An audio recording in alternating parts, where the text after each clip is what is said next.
person to lead our country forward? Well, as someone who has seen the presidency up close and personal, let me share with you what I've learned about this job.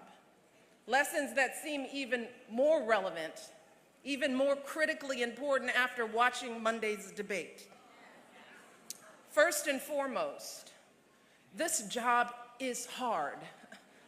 It is the highest stakes, most 24/7 job you can possibly imagine.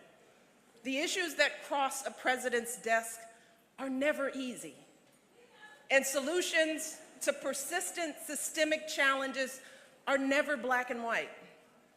I mean, just think about the crises this president has faced these last 8 years. In his first term alone, Barack had to rescue our economy from the worst crisis since the Great Depression. He had to make the call to take out Osama bin Laden,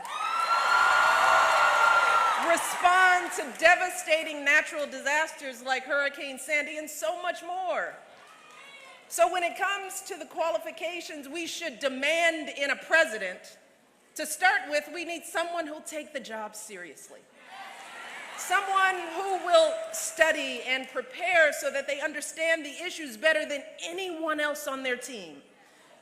And we need someone with superb judgment in their own right, because a president can hire the best advisors on earth, but I guarantee you that 5 advisors will give 5 different opinions. And it is the president and the president alone who always has to make the final call. We also need someone who is steady and measured, because when making life or death, war or peace decisions, a president just can't pop off or lash out irrationally.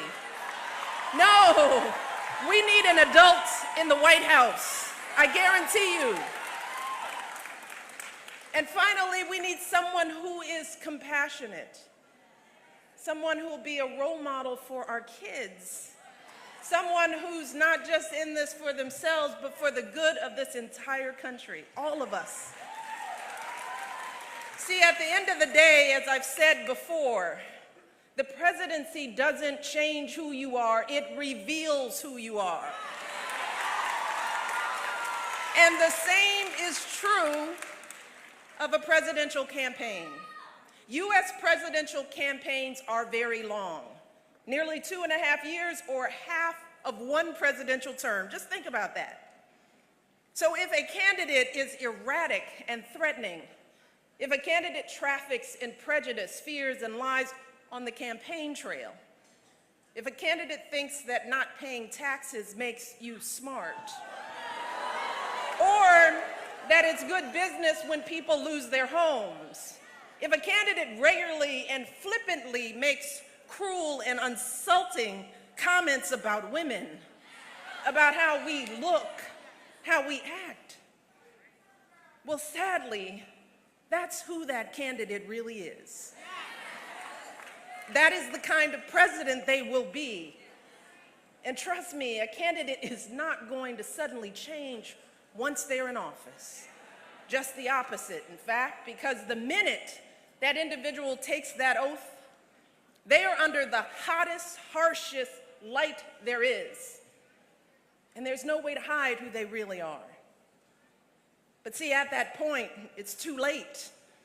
They are the leader of the world's largest economy, commander-in-chief of the most powerful military force on earth. With every word they utter, they can start wars, crash markets, fundamentally change the course of this planet. So who in this election is truly ready for that job? Who do we pick? Well, for me, and I hope there are some who are still deciding here, but for me, it's very clear that there is only one person in this race who we can trust with those responsibilities, only one person with the qualifications and temperament for this job, and that person is our friend Hillary Clinton. So let me tell you why. We know that